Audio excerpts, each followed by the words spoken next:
को अब जो है जी बोलिए जितेंद्र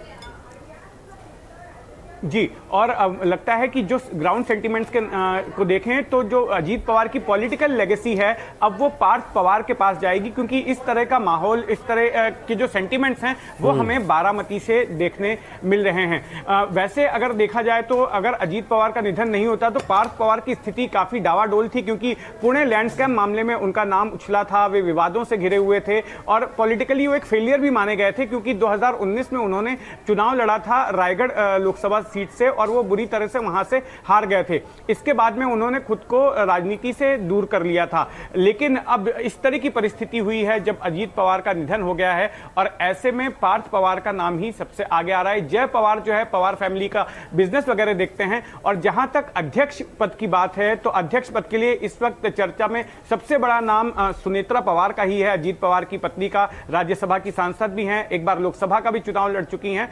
और यहां पर मैं आपको एक बात यह भी बता दूं कि अब एनसीपी में जो कुछ भी बदलाव होगा, जो कुछ भी अरेंजमेंट होगा वो बीजेपी से चर्चा के बाद में होगा, बीजेपी से डिस्कशन के बाद में ही इस तरह से कोई इंटरनल अरेंजमेंट किया जाएगा। ये चुनावी हलकों में बड़ी चर्चा है, इस तरह के अंडरकरंट्स हमें देखने मिल रहे हैं। जी, तो जितेंद्र दीक्षित हमारे सहयोगी अपडेट दे रहे हैं कि पार्थ पवार किस तरह से ऑब्वियस चॉइस बन के उभर रहे हैं। न केवल ज़मीन से इको हो रहा है, उनकी आवाज़ आम पब्लिक के मुंह से सुनाई दे रही है, उनका नाम सुनाई दे रहा है, बल्कि परिवार के भीतर भी उनकी एक धमक है और इसलिए वो ऑब्वियस चॉइस के रूप में उभर सकते हैं। तस्वीरें आपके सामने हैं, देखिए बड़ा हुजूम उमड़ा है। पहली तस्वीर वो विद्या प्रतिष्ठान की है जहाँ पर अंतिम संस्कार किया जाएगा अजीत पवार का, और दूसरी तस्वीर वो भी विद्या प्रतिष्ठान की है, वहाँ पर तमाम लोगों का पहुंचना शुरू है। अलग अलग दलों के नेता भी अंतिम संस्कार में हिस्सा लेने के लिए पहुंचना शुरू हो चुके हैं। तीसरी तस्वीर जो हम आपके सामने दिखा रहे हैं वो विद्या प्रतिष्ठान की। इससे पहले जो काटेवाड़ी गांव था, मुख्य पैतृक गांव है अजीत पवार का, वहां पर उनकी देह को ले जाया गया अंतिम दर्शन के लिए। गांव के और आसपास के लोग वहां पर बड़ी तादाद में इकट्ठे थे। इसके बाद वहां से पार्थिव देह को अब विद्या प्रतिष्ठान लाया जा रहा है, जहाँ गडीमा ऑडिटोरियम में उनके शव को अंतिम दर्शन के लिए स्थानीय लोगों के लिए एक बार फिर से रखा जाएगा। और 11 बजे के आसपास का वक्त है जब अंतिम संस्कार किया जाएगा। ये देखिए पार्थिव देह कांठेवाड़ी से निकलकर अब विद्या प्रतिष्ठान निकल रही जी। और ये बताया जा रहा है कि वहां पर तेजश्री बेहतर बता पाएगी। तेजश्री, कहा जा रहा है कि रास्ते भर में कुछ एलईडी स्क्रीन्स भी लगाए गए हैं जिससे कि जो अंतिम संस्कार है वो वहां पर दिखाया जा सके, जिससे जो गांव के लोग हैं, जो बारामती में और लोग हैं जो संभवतः वहां तक नहीं पहुंच पाएंगे वो देख पाए से।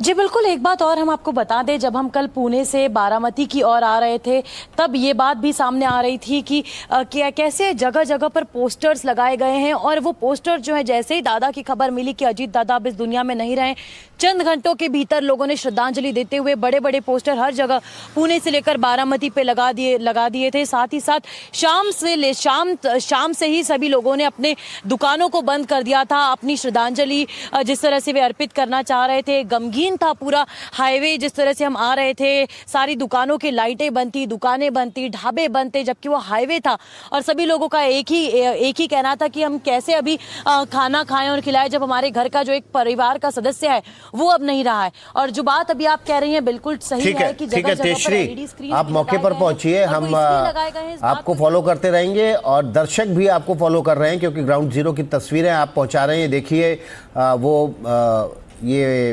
एम्बुलेंस है जिसमें वो रथ है ये कहा जाए, जिसमें अजीत पवार के पार्थिव देह को गडीमा ऑडिटोरियम की तरफ ले जाया जा रहा है। काठेवाड़ी में उनके अंतिम दर्शन के लिए उनके पैतृक गांव में उनके पार्थिव देह को रखा गया था। भारी भीड़ है और देखिए यहाँ पर गाड़ियों का काफिला है जो इस पार्थिव देह के काफिले के साथ धीरे धीरे आगे बढ़ रहा है। पुलिसकर्मी वहाँ पर रास्ता साफ कराते हुए भी नजर आ रहे हैं। ये तस्वीरें हम आप तक लगातार पहुंचाते रहेंगे। इस बीच एक और खबर आ रही है, बड़ी खबर ये है कि बारामती में जो विमान हादसा हुआ था जिसमें अजीत पवार का देहांत हो गया था, उस विमान हादसे से जुड़ा हुआ ब्लैक बॉक्स, विमान का ब्लैक बॉक्स अब बरामद कर लिया गया है। बारामती विमान हादसे से जुड़ी हुई इस वक्त की जो बड़ी खबर है, अजीत पवार की जिस विमान में मृत्यु हुई थी हादसे के बाद, उसका ब्लैक बॉक्स बरामद कर लिया गया। मौके से ब्लैक बॉक्स की ढूंढाई की जा रही थी, जो कि मिल गया है। ब्लैक बॉक्स बेहद अहम किरदार निभाता है किसी भी विमान हादसे की जांच से जुड़ा हुआ। ब्लैक बॉक्स में आखिरी मिनटों में क्या हुआ कॉकपिट के भीतर, उसका न केवल डेटा होता है बल्कि वॉइस रिकॉर्डर भी होता है। और इन सब चीज़ों के ज़रिए, इन सब सबूतों के ज़रिए आखिरी कुछ मिनटों में क्या हुआ, हादसे से पहले विमान में क्या कुछ चल रहा था, कॉकपिट के भीतर क्या कुछ हो रहा था, उन सब की जानकारी मिल पाती है, जिससे इस बात को ज़ीरो इन करने में मदद मिलती है कि आखिर हादसा हुआ कैसे था। तो ये तस्वीरें भी देख लीजिए जहां पर अंतिम संस्कार की विधि होगी। वहां पर सुप्रिया सुले को आप लगातार देख पा रहे हैं, एक तरह से नेतृत्व इसका कर रही हैं। वो वहां मौके पर कल से मौजूद हैं। कल आपने उनकी फूट फूट कर रोते हुए तस्वीरें देखी। उन तस्वीरों को देखकर मुझे लगता है हर कोई भावुक हो गया था, जिस तरह से परिवार एक दूसरे को गले लगा रहा था, स्तब्ध था, यकीन नहीं कर पा रहा था। और आज ये तस्वीरें जब उस शोक को कुछ समय बाद समझना ज़रूरी हो गया और उसके बाद अब अंतिम संस्कार की जो विधि है उसकी तैयारियां वहां पर पूरी हो गई हैं। ये अलग अलग तस्वीरों के जरिए आपको एक पूरा सार बता रहे हैं कल से अब तक का क्या कुछ हुआ, कैसे अजीत पवार के निधन की खबर आई जिसने सबको स्तब्ध कर दिया, हैरान छोड़ दिया। और उसके बाद वहां पर एक तरफ जांच आगे बढ़ रही है, ब्लैक बॉक्स रिकवर हो गया जैसा विकास ने कहा, दूसरी तरफ अंतिम संस्कार की प्रक्रिया के लिए लोग पहुंच रहे हैं, समर्थक पहुंच रहे हैं, महाराष्ट्र की राजनीति के बड़े चेहरे पहुंच रहे हैं। और उन्हीं के साथ साथ वो आम लोग जिन्होंने अजीत पवार को अजीत दादा पवार बनाया, महाराष्ट्र की राजनीति के शिखर तक पहुंचाया, वो सब वहां पर इस वक्त जुटे हुए हैं। अलग अलग तस्वीरें जो आपको बताती हैं कि अजीत पवार महाराष्ट्र की राजनीति में क्या पैठ रखते थे और किस तरह की शख्सियत थे। तो ये तस्वीरें जो आप देख रहे हैं, आप पंकजा मुंडे को देखेंगे थोड़ी देर बाद, जैसा आपने देखा था काफिला एकनाथ शिंदे का निकला था, वो पहुंचने वाले हैं। वहां से हम अगर कुछ वहां से हम सुना पाए तो वो भी सुना सकते हैं। लेकिन आप वो तस्वीर देखिए जिसमें जैसा अभी विकास ने कहा, रथ पर उनके पार्थिव देह को लेकर आगे बढ़ा जा रहा है, उस पर उनकी बड़ी सी तस्वीर है। और जैसा मैंने बताया कि इस पूरे रास्ते भर पोस्टर्स, तस्वीरें तो लगी हैं, एलईडी स्क्रीन्स भी लगाई गई हैं जिससे कि लोग उनके अंतिम दर्शन कर पाएं जो वहां तक नहीं पहुंच पाएंगे, क्योंकि ये इतनी भारी भीड़ है वहां पर कि हर किसी का वहां पहुंचना जहां अंतिम संस्कार है वो संभव नहीं हो पाएगा। इसीलिए ये जो तस्वीर आप देख रहे हैं भारी भीड़ की, 11 किलोमीटर का ये सफ़र है काठेवाड़ी से लेकर समय भी लगेगा विद्या प्रतिष्ठान तक पहुंचने का। और देखिए बड़ा हुजूम उस शववाहिका के आगे चलता हुआ जिसमें पार्थिव देह को रखा गया अजीत पवार की। सतीश के सिंह हमारे साथ वरिष्ठ पत्रकार लगातार बने हुए। सतीश के सिंह जी, आपने देखा किस तरह से लोगों का जो सेंटिमेंट है वो परिवार के लिए है, और परिवारवाद की जो बात आप राजनीति पे आप कटाक्ष कर रहे थे कि एक सच्चाई है, इसमें कोई दो राय नहीं। किसी एक राजनीतिक दल परिवारवाद को अपना राजनीतिक मुद्दा बना सकता है, लेकिन भारत में परिवार व्यवस्था बहुत मजबूत है और पिता का उत्तराधिकारी बेटे को ही माना जाता है, चाहे वो किसी प्रोफेशन में हो। देखिए, मैंने तो आपसे पहले ही कहा ना कि भतीजा और चाचा को बहुत ज़्यादा नहीं मिलता राजनीति में, नहीं तो विरोध या फिर बगावत करनी पड़ती है। पवार फैमिली की एक खासियत ये थी कि चाहे ये धड़ा या वो धड़ा हो, परिवार को एक ही माना जाता रहा। और देखा जो सेंटिमेंट जो था वो यही है कि सब एक हो जाए। लोग ये भी कह रहे थे कि पहले भी एक थे, अब भी एक है। हाँ, और ये कह रहे हैं कि मतलब आपस में एक हो जाए। मैं एक दो बात कहना चाहता हूँ। अभी आपने जिक्र किया ब्लैक बॉक्स का। मैं देख रहा हूँ कि इतने वीआईपी सब पहुँच रहे हैं बारामती में। पहला तो ये है कि वो कैसे आ रहे हैं, और दूसरा ये है कि भाई कम से कम वहाँ एटीसी की व्यवस्था ये शासन प्रशासन जहाँ की भी हो वो करा दे। ये अभी नहीं हो सकता, लेकिन तो बात है कि ये आगे होना चाहिए। तीसरी बात मैं कह रहा हूँ, हादसा में क्या है, अगर ब्लैक बॉक्स में जो उनके कमांडर थे, फ्लाइट कमांडर, उनको 15,000 घंटे उड़ाने का अनुभव था। दूसरे वाले का बेचारी का वो 1500 जरूर था, 1500। तो बात ये है कि क्या एक्चुअली जो आप बोल रहे हैं FDR बोलते हैं ना उसको, तो उससे क्या क्या कम्युनिकेशन हुआ, कैसे हुआ, क्या कोई मिसगाइड हुआ, ये सारी चीज़ें पता चल सकती हैं। और इसकी जांच पूरी तरह से होनी चाहिए, बहुत गंभीर रूप से खोद के जांच होनी चाहिए, क्योंकि ऐसे ऐसे वीआईपी उठते जाएंगे तो क्या होगा। और परिवारवाद की जहाँ तक बात कर रहे हैं, देखिए मेरा एक ही कहना है और हम सब का कहना है, मैं भी कोई परिवार के खिलाफ नहीं हूँ, लेकिन परिवार सिर्फ जो राजनीतिक परिवार है सिर्फ पॉलिटिक्स न करे, वो जनता का काम करे, जनता से कनेक्ट रहे। और वो जनता से कनेक्ट परिवारवादी होने के बावजूद भी ये आपको बारामती में दिख रहा है। परिवार से जुड़ा होने के बावजूद भी कनेक्ट, आप सही कह रहे हैं। और मुझे लगता है कि हम लोग भी तो परिवारवाद के ऊपर डिबेट्स करते हैं, चर्चा करते हैं, लेकिन आज हम यहाँ पर जब बात कर रहे हैं तो हम ये मानकर ही चल रहे हैं कि पार्थ पवार उनके अगले उनके एक तरह से आगे नेतृत्व अजीत पवार का लेकर जाएंगे। राजनीति में तो सुचारुता पूंजी जुड़ती चली जाती है ना, बेटे के पिता के संबंध बेटे को मिलते हैं, बेटे के संबंध उनके बेटे को मिलते हैं, तो एक तरह से पूंजी बढ़ती चली जाती है। 3 पीढ़ियों का संपर्क जब किसी क्षेत्र में होता है तो वो राजनीतिक परिवार बहुत रसूखदार हो जाता है अपने संबंधों के दम पर, उसकी अपनी जनता का पूंजी अर्जित करना चाहिए। और ये जो सेंटिमेंट ग्राउंड पर दिख रहा है, हर दूसरा व्यक्ति ये कह रहा है कि अजीत दादा उनके परिवार की चिंता करते थे। नांदेड़ जो कि बारामती से बहुत दूर है वो इलाका, वहाँ से आए व्यक्ति कह रहे हैं कि वो हमारे परिवार की चिंता करते थे। इतना ज़बरदस्त पब्लिक कनेक्ट ये बहुत कम लीडर्स के बीच होता है, और अचानक हादसा हो गया और लोग कुछ घंटों के भीतर आप देखिए राज्य के अलग अलग कोनों से अपने नेता को अंतिम विदाई देने के लिए पहुंच रहे हैं। ये अजीत दादा की जो राजनीतिक विरासत है और जो पूंजी उन्होंने कमाई है उसको दिखाता है। देखिए, जैसा मैंने कहा शुरुआत में विकास के, हर नेता की एक राजनीतिक छवि बन जाती है। अब अजीत पवार की एक ऐसी छवि बनी कि उन्होंने मौकों का इस्तेमाल किया, उन्होंने महाराष्ट्र की राजनीति में अपनी जगह बनाए रखी उन मौकों का इस्तेमाल करके।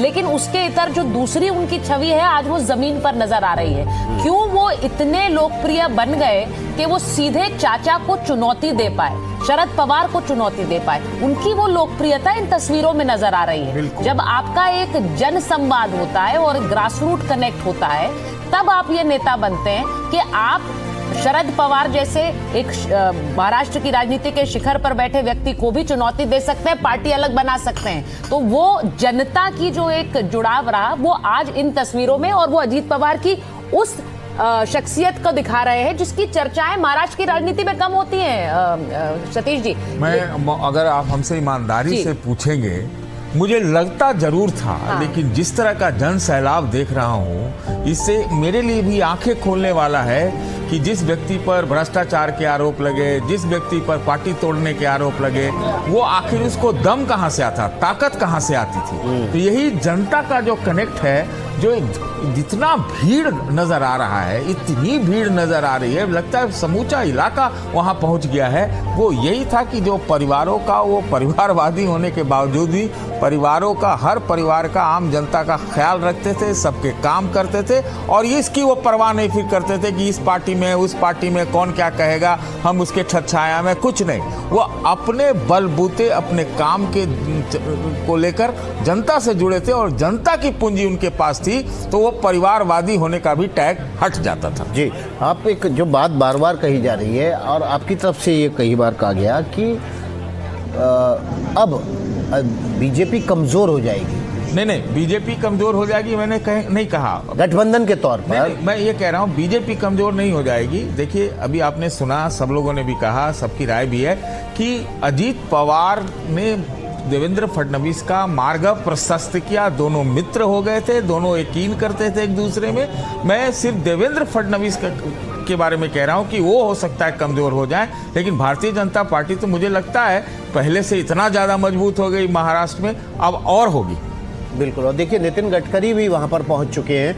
बीजेपी के पूर्व अध्यक्ष, फिलहाल केंद्रीय मंत्री नितिन गडकरी बारामती पहुंचे। पंकजा मुंडे भी आपको तस्वीरों में दिखाई दे रही थी। तो एक एक करके नेताओं के पहुंचने का सिलसिला शुरू हो गया अक्रॉस द पार्टी। महाराष्ट्र के और देश के बड़े नेता वहां पर पहुंच रहे हैं, और एक नेता की ताकत भी दिखाता है कि उसने अपनी राजनीतिक विरासत के अलावा जो अक्रॉस द पार्टी लाइन जो संबंध बनाए हैं, उनकी जो पूंजी है वो उसके ऐसे ही मौक़ों पर दिखती है। और ये जानना और देखना बहुत दिलचस्प है कि अजीत पवार की मृत्यु के बाद वहाँ पर कितनी पॉलिटिकल पार्टीज़ के नेताओं के न केवल संदेश आए, बल्कि अंतिम यात्रा में वो शामिल होने पहुँच भी रहे हैं। बहुत कम होता है कि किसी एक पार्टी के पार्टी के लीडर के अंतिम यात्रा में देश भर के अलग अलग हिस्सों से अलग अलग पार्टियों के बड़े नेता वहां पर पहुंचे। जितेंद्र दीक्षित हमारे साथ बने हुए। जितेंद्र दीक्षित।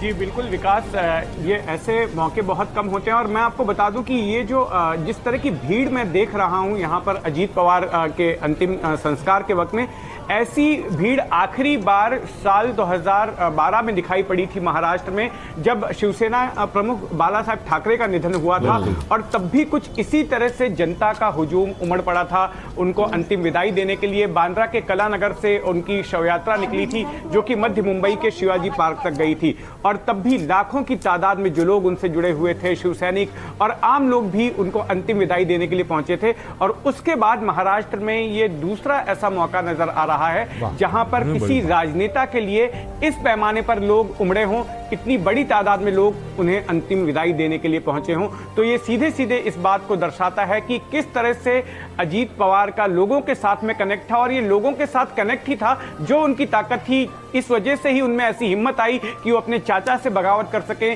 जो तमाम उनके ऊपर भ्रष्टाचार के आरोप लगे थे उनसे वो बाहर निकल सके और बेबाक तरीके से अपनी राजनीति को आगे बढ़ा सके, क्योंकि वो जनता से जुड़े हुए थे। और ये बात आज प्रतिबिंबित हो रही है इस जनसैलाब को देखते हुए। विकास जी, जितेंद्र दीक्षित, एक चीज जानना चाहेंगे। अजीत पवार का निधन हो गया है, वो उनका जो मंत्री पद था, वो जो मंत्रालय था, उसका चार्ज किसको दिया गया है? क्योंकि इसी महीने महाराष्ट्र को अपना बजट भी पेश करना होगा।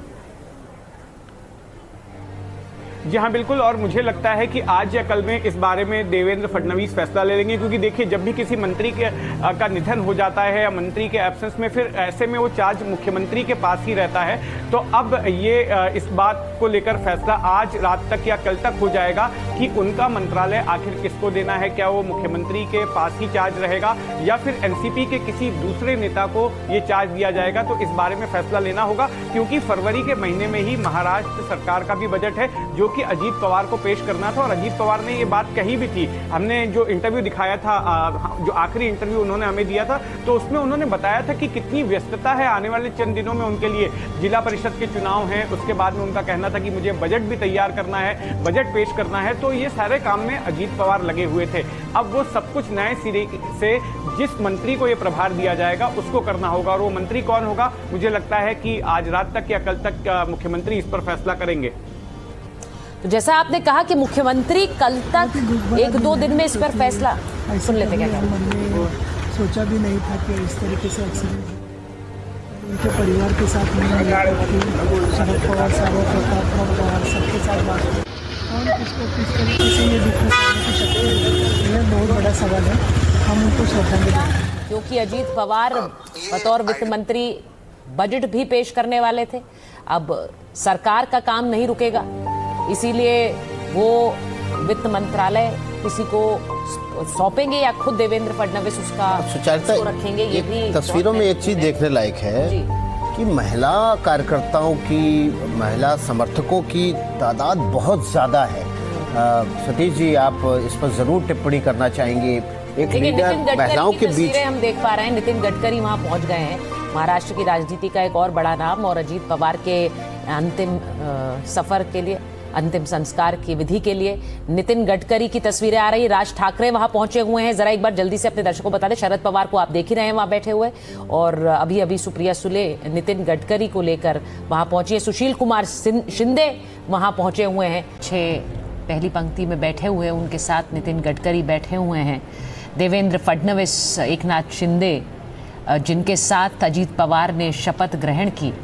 महाराष्ट्र में एक बार फिर से जब देवेंद्र फडणवीस ने कमान संभाली तो एकनाथ शिंदे, और ये तस्वीरें भावुक करने वाली हैं। सुप्रिया सुले इस वक्त मंच पर लेकर आ रही हैं, उनकी माताजी साथ में हैं, और ये बहुत ही मुश्किल समय होता है। अपने बच्चे को अपनी आंखों के सामने जाता देखना शायद सबसे मुश्किल घड़ी है और सबसे मुश्किल काम। और सुप्रिया सुले इस वक्त मंच पर हैं, अजीत पवार का पूरा परिवार इस वक्त मंच पर है। सबसे मुश्किल होता है आकस्मिक किसी का चला जाना और अलविदा कहने का समय भी ना मिले। तो फिर जब इस अंतिम संस्कार की विधि को निभाना पड़ता है तो शायद हमेशा, आज हम ज़रूर लिख रहे हैं अलविदा दादा, लेकिन उन्हें अलविदा कहने का समय कहाँ मिला? वो तो किसी को अलविदा कह नहीं पाए और ना ही कोई उन्हें अलविदा कह पाया। तो शायद इस दुख को और ज़्यादा बढ़ा देती हैं इस तरह का आकस्मिक चला जाना। और सुबह किसी की बात भी नहीं हो पाई, क्योंकि इतनी सुबह वो अपनी फ़्लाइट लेके पुणे मुंबई से रवाना हुए बारामती के लिए। जो बातचीत पता चली सुप्रिया सुले से, सुनेत्रा, उनकी पत्नी सुनेत्रा पवार से, वो देर रात की, एक दिन पहले की ही थी और किसी भी सदस्य ने उनसे सुबह सुबह बात नहीं कर पाए। तो इस बात का भी दुख ज़रूर होगा कि जाने से पहले उनसे बात नहीं हो पाई।